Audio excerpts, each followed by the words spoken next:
40 দিনের বেশি যদি কেউ নাভির নিচের লোম পরিষ্কার না করেন তাহলে সেক্ষেত্রে তার সালাত কবুল হবে না, তার নামাজ হবে না। এরকম একটি মাসআলা আমাদের সমাজে প্রচলিত আছে। এবং হাদিসের আলোকে এটি কতটা সঠিক? নামাজ অবস্থায় ওযু চলে যেতে চায়, এমন অবস্থায় ওযু আটকিয়ে রেখে নামাজ আদায় করা যাবে কি? দাঁড়িয়ে পেশাব করলে কি গোসল করা ব্যতীত নামাজ হবে না? ছোট বাচ্চার প্রসাব গায়ে লাগলে কি নামাজ হবে? ওযুর সময় মাথায় ওড়না থাকা কি বাধ্যতামূলক? মাথার চুল কালার করা সম্পর্কে ইসলামের শরীয়ত কি বলে? পারফিউম ব্যবহার করা বৈধ হবে কি? মৃত ব্যক্তির লাশ, বিশেষ করে মহিলার লাশকে ভিডিও কনফারেন্সের মাধ্যমে দূর দূরান্তের আত্মীয় স্বজনকে দেখানো যাবে? চোখে কাজল বা আইলাইনার ব্যবহার করে নামাজ পড়লে নামাজ হবে কিনা? 4 রাকাত নামাজের বদলে 3 রাকাত পরে সালাম ফিরালে কি করণীয়? এটা পরে মনে পড়েছে।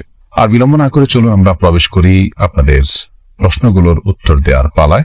অ্যাঞ্জেল রুমি আপনি লিখেছেন, চোখে কাজল বা আইলাইনার ব্যবহার করে নামাজ পড়লে নামাজ হবে কিনা? নামাজ হয়ে যাবে।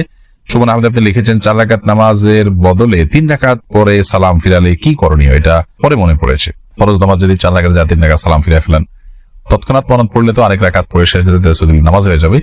কিন্তু আপনি উঠে চলে গেছেন, অন্য কাজ করছেন, তারপরে মনে পড়েছে, তাহলে আবার আপনাকে সে সালাত আদায় করতে হবে। ইসরাজান আপনি লিখেছেন, স্বামীকে খুশি করার জন্য ফর্সা হওয়ার ক্রিম ব্যবহার করা যাবে কিনা? ফর্সা হওয়ার ক্রিম সম্পর্কে আগে আমরা বলেছি, এটা থেকে আদতেই কি পরিপূর্ণ মানুষের রং চেঞ্জ হয়ে যায় কিনা? যদি পূর্ণ রং চেঞ্জ হয়ে মানুষের আকৃতি পরিবর্তন হয়ে যায় তাহলে সেটা তো জায়েজ নয়। আর হালকা একটু ফর্সা দেখায় এরকম যদি হয় তাহলে ঠিক করা যেতে পারে। নুসরাত কবির উর্মি আপনি লিখেছেন, ওযুর পরে ভ্যাসলিন, গ্লিসারিন ইত্যাদি ব্যবহার করলে ওযু বা নামাজের কোনো ক্ষতি হবে কি? না, ওযু বা সালাত ভঙ্গের সুনির্দিষ্ট কারণ আছে, সেই কারণগুলো না পাওয়া গেলে ওযু বা সালাত ভঙ্গ হবে না। বিধায় ভ্যাসলিন বা গ্লিসারিন ইত্যাদি ব্যবহার করলে ওযু নষ্ট হবে না, সালাতের কোনো অসুবিধা হবে না, কারণ এগুলোর ফলে ওযু ভঙ্গের কোনো কারণ পাওয়া যায় না। ওযু ভঙ্গের মৌলিক কারণগুলো শরীর থেকে যদি নাপাক বের হয় বা নাপাক বের হওয়ার মতো যথেষ্ট সম্ভাবনা তৈরি হয় তাহলে সেক্ষেত্রে ওযু ভঙ্গ হয়। এছাড়া সাধারণত ওযু ভঙ্গ হয় না। অতএব ভ্যাসলিন, গ্লিসারিন ইত্যাদি আপনি ব্যবহার করেছেন, কারণ নাপাক বের হয়নি আপনার শরীর থেকে, বিধায় ওযু ভঙ্গ হবে না। এরপর আশিক রহমান আপনি লিখেছেন, মৃত ব্যক্তির লাশ, বিশেষ করে মহিলার লাশকে ভিডিও কনফারেন্সের মাধ্যমে দূর দূরান্তের আত্মীয় স্বজনকে দেখানো যাবে? মৃত ব্যক্তির লাশ যদি নিজের কোনো আত্মীয় স্বজনকে দেখান দূরের, আর মৃত ব্যক্তি মহিলা হয়, যাকে দেখাচ্ছেন তিনি যদি তার মাহারাম হয় তাহলে দেখালে গুনাহ হবে না। তবে সেটাকে ভিডিও করে রাখা, ছবি তুলে রাখা অবশ্যই অনুচিত কাজ, কারণ মৃত্যুর পর মানুষের আকৃতিতে অনেক সময় পরিবর্তন হয়, কিছুটা বিকৃতি ঘটে থাকে।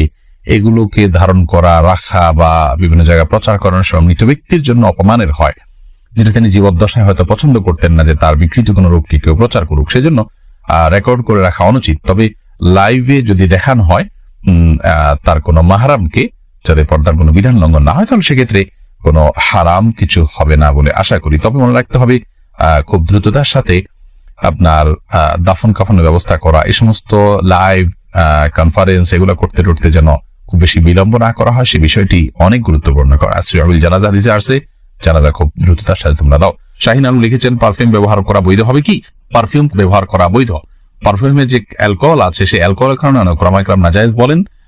তবে অ্যালকোহল ছাড়া অনেক পারফিউম আছে, সেগুলো তো অবশ্যই জায়েজ হবে। আর অ্যালকোহল থাকলেও নাজায়েজ হবে যে সেটি নিশ্চিত নয়, অনেকের মতে নাজায়েজ হবে, অনেকের মতে জায়েজ হবে, কারণ অ্যালকোহল পান করা হারাম হলেও সেটি কাপড় চোপড় লাগলে যে নাপাক হয়ে যাবে ব্যাপারটা সেরকম না।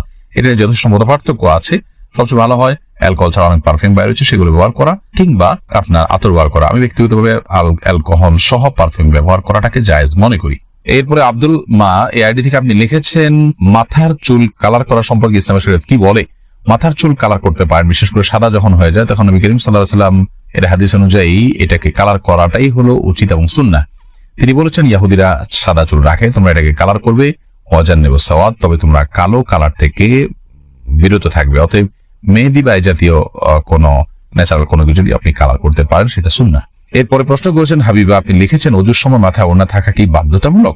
ওযুর সময় মাথায় ওড়না থাকা বাধ্যতামূলক নয়, বরং মাথার ওড়না ফেলে কেউ যদি ওযু করেন, ওযু করতে পারেন। যদি তাকে কোনো গায়রে মাহরাম পুরুষ দেখার আশঙ্কা না থাকে, তিনি মাথার কাপড় চোপড় ফেলে, ওড়না ফেলে মাথার, তারপর তিনি ওযু করতে পারেন। বরং আমরা যখন ওযু করার জন্য মুখমণ্ডল ধৌত করব, তখন আমাদের কাপড় যদি মাথায় থাকে, অর্থাৎ ওড়না যদি টানা থাকে, তাহলে সেক্ষেত্রে এগুলোতে কিছুটা হলো পানি লেগে যাবে, ভিজে যেতে পারে।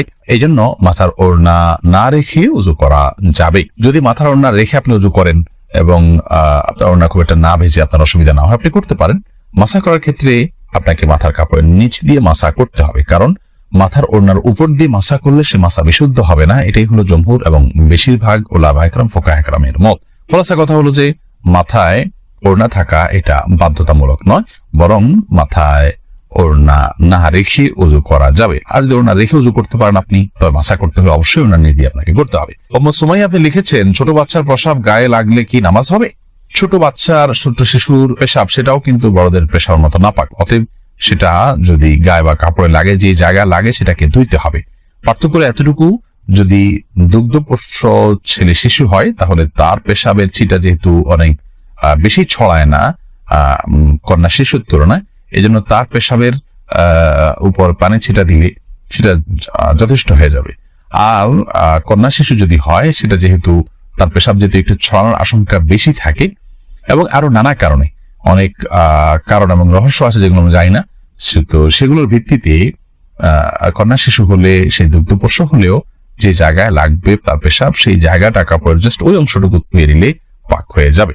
খোলাসা কথা হলো যে ছোট বাচ্চাদের পেশাব যদি কাপড়ে লাগে কিংবা শরীরে লাগে সেটা নাপাক হবে, সেটাকে পাক করার চেষ্টা করতে হবে বড়দের পেশাব থেকে যেভাবে পাক করার চেষ্টা করা হয়। তবে হ্যাঁ, দুগ্ধপোষ্য যে দুধের উপরে টিকে থাকে এরকম ছোট ছেলে শিশু হলে সেক্ষেত্রে পাকের পদ্ধতির ক্ষেত্রে কিছুটা শিথিলতা আছে, পায়ের ছিটা দিলে পাক হবে।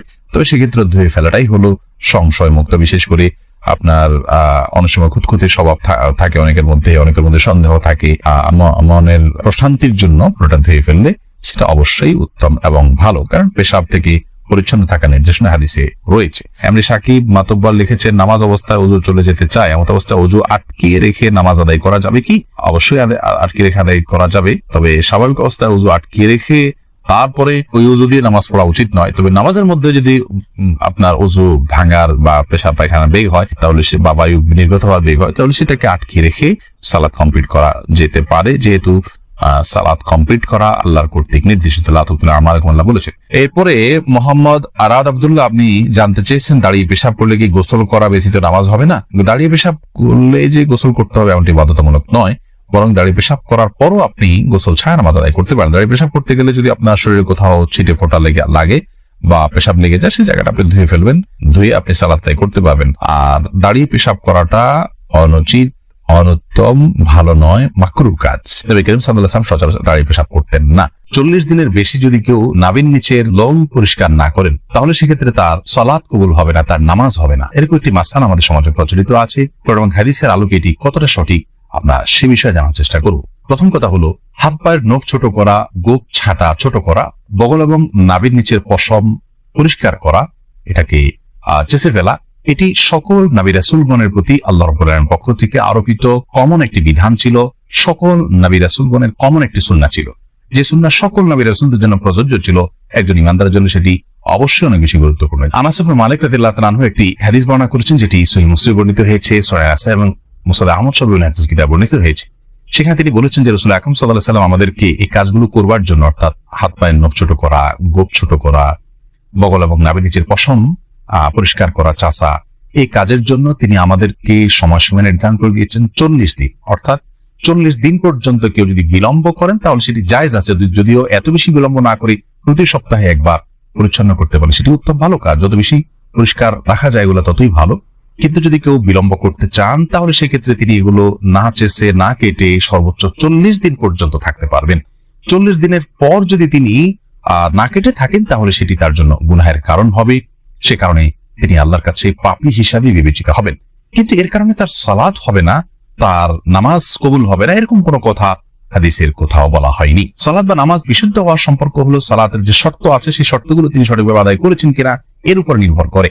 যার কারণে সালাতের শর্ত যদি সঠিকভাবে আদায় করে থাকেন, ফরজগুলো সঠিকভাবে আদায় করে থাকেন, তাহলে সালাত বিশুদ্ধ হবে। যদিও তার নাভির নিচের লোম তিনি অপরিষ্কার রাখেন, নখ বড় রাখেন, এগুলো করা সত্ত্বেও তার সালাত আদায় হয়ে যাবে। কিন্তু এগুলোকে তিনি বড় রাখবার কারণে, ছোট না করার কারণে, সময়মতো না চাচবার কারণে, 40 দিনে বেশি অপরিচ্ছন্ন রাখবার কারণে তিনি একটি গুনাহে লিপ্ত হলেন, সেটি সম্পূর্ণ ভিন্ন বিষয়। আল্লাহ রাব্বুল আমাদের সকলকে সব ক্ষেত্রে